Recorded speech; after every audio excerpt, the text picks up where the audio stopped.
तो चलिए आज बात करते हैं सेशन सेकंड नॉर्मन लुईस का जो वर्ड पावर मेडी जी का जो सेकंड सेशन है उसके बारे में बात करते हैं। फर्स्ट हमने बात किया था सेशन फर्स्ट के बारे में, उसमें हमने काफी सारे वर्ड्स देखे थे, egoist, altruist, introvert, extrovert, ambivert, misanthropist या माइसोगैनिस्ट, माइसोगैमिस्ट, एस्टिक्स, ये सारे वर्ड्स हमने उसमें रीड कर लिए थे। इसके अलावा अगर हम बात करें सेकंड सेशन में तो हमारे पास में ऐसे काफी सारी बातें हो जाती हैं जो यहाँ पर आपको काफी कुछ सिखा सकती हैं। जैसे अगर हम बात करें आपके पास में, आप एक बात समझते होंगे कि इंग्लिश लैंग्वेज में हर एक वर्ड का एक हिस्ट्री होता है, इन वर्ड्स से हमें कुछ ना कुछ सीखने को मिलता है। तो इस क्लास में भी आपको काफी कुछ सीखने को मिलेगा।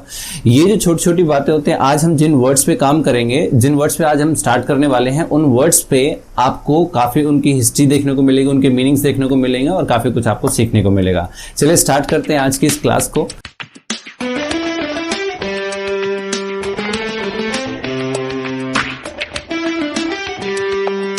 तो सबसे पहले आपके पास में एक वर्ड होता है ईगो। ईगो एक ऐसा प्रोनाउन होता है जिसका मतलब होता है आई। आई का मतलब होता है मैं या खुद, सेल्फ। अगर हम आई के बारे में बात करें तो ये वर्ड कहां से आता है, इसके बारे में सोचो जरा। तो आई जो वर्ड आता है वो किसी व्यक्ति के माइंड से आता है, दिमाग से आता है।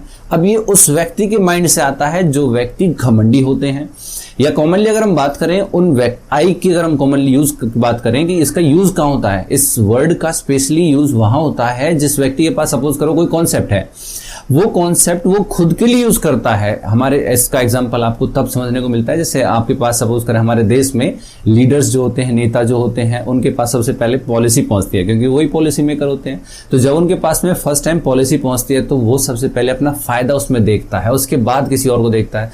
यानी कि जब वो अपना फायदा देख रहा होता है, जो पॉलिसी उसके पास है उस पॉलिसी को वो खुद पे अप्लाई करता है। सपोज करो उनके पास में आए कि भाई कंस्ट्रक्शन होनी है, इस रास्ते से रोड निकलेगा, इन खेतों के बीच से रोड निकलेगा, तो वो खेतों के पास में सबसे पहले प्रॉपर्टी परचेज कराएगा अपने आस पड़ोस से, अपने पड़ोसियों से, अपने रिलेटिव से। उसके बाद वो किसी और के बारे में इन्फॉर्म कराता है। हमें तो पता भी नहीं चलता कि उस रास्ते से कोई रोड निकलता है। तो ऐसी हम बात करते हैं ईगोइस्ट से भी। ईगो, इसमें दो वर्ड जुड़ जाते हैं, ईगोइस्ट और ईगोटिस्ट। इससे भी आगे अगर हम बात करें तो एक वर्ड जुड़ जाता है ईगो से, यानी कि ईगो जब हम बात करें, ईगो एक रूट वर्ड हो जाता है और एक रूट वर्ड से एक और वर्ड निकलता है ईगोसेंट्रिक। ईगोसेंट्रिक का मतलब होता है सेंटर ऑफ द यूनिवर्स। आप बात करो सेंटर ऑफ द यूनिट्स के बारे में, जिस वर्ड के सामने सेंटर ऑफ द यूनिट्स का मतलब क्या होता है कि जब हम बात करें कि आपके सामने एक ऐसा एग्जांपल सेट होता है, जैसे जो शादी का जो माहौल होता है, शादी के टाइम पर ऐसा होता है कि जो रिलेटिव्स होते हैं और रिलेटिव्स में सबसे पहले कौन, जीजा और फूफा, तो वो अपने आप को सेंटर ऑफ द मैरिज समझते हैं कि अगर इनसे कुछ नहीं पूछा गया तो सब तो समझो कि किसी से कुछ नहीं पूछा गया, हर बात पे इनकी नाराजगी चलती है, इस टाइप की बातें होती हैं। अगर हम बात करें, ये आपका वर्ड बन जाता है ईगोसेंट्रिक। ऐसे ही आपके पास में एक और वर्ड आ जाता है जिसके हम बात करते हैं ईगोमानिया। ईगोमानिया का मतलब क्या होता है कि जब हम बात करें कि किसी व्यक्ति का जो जरूरतें होती हैं, किसी व्यक्ति की इच्छा होती है, किसी व्यक्ति की जो चाहत होती है, वो एक हद को पार कर जाए।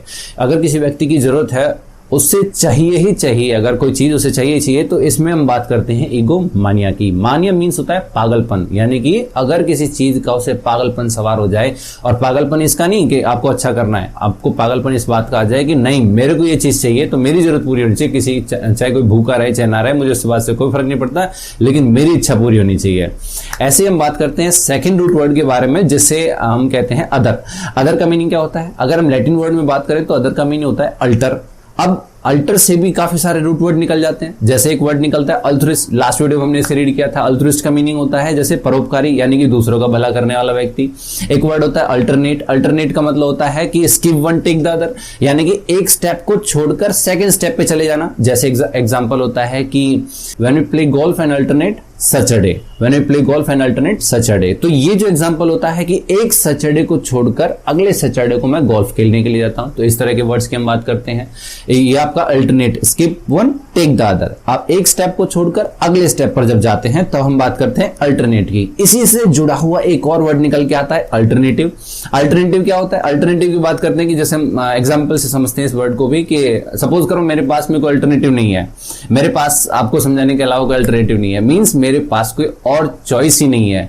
तो हम बात करते हैं अल्टरनेटिव की, मेरे पास खाने के अलावा कोई और चॉइस नहीं है। तो ये क्या होता है? अल्टरनेट होता है कि मेरे पास में कोई चॉइस नहीं है, ऑप्शन नहीं है। इसकी बात हम करते हैं अल्टरनेटिव के साथ में। एक और वर्ड इससे निकलता है अल्टर ईगो। अब अल्टर ईगो जो है वर्ड, वो दो वर्ड से निकलता है, एक होता है अल्टर और एक होता है ईगो। अल्टर मीन्स होता है अदर, जैसे हमने देखा था, अल्टर का मीन्स होता है अदर, और ईगो का मीन्स होता है आई। अल्टर मीन्स अदर यानी कि दूसरा, और आई का मतलब ईगो मीन्स आई का मतलब मैं, यानी कि दो व्यक्ति जब जोड़ते हैं, दो व्यक्ति जो क्लोज रिलेटेड हो, जनरली जब हम उनको जोड़ते हैं तो वर्ड बन जाता है अल्टर ईगो।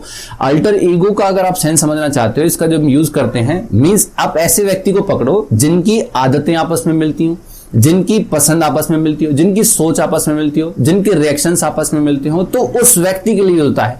अल्टर ईगो एक ऐसा वर्ड होता है जो बिल्कुल क्लोजली उनकी माइंड सेटअप भी एक जैसी सोच रखती हो, जो आपस में एक जैसे जुड़े हुए हों। ऐसा समझो कि एक मिरर के सामने दूसरा मिरर, एक पर्सन के सामने दूसरा मिरर है और मिरर इमेज होती है एक दूसरे की, तो इस वर्ड को हम कहते हैं अल्टर ईगो, यानी कि जिगरी दोस्त से यहां पर बात होती है। तो इन वर्ड्स को समझना काफी आसान हो जाता है अगर हमें यह पता हो कि इनका सोर्स क्या है, रूट का सोर्स क्या है, तो इन वर्ड्स को समझना काफी आसान हो जाता है। आप देख ही सकते हो। तो आज के लिए इतना ही, मिलते हैं अगली क्लास में। Thank you so much.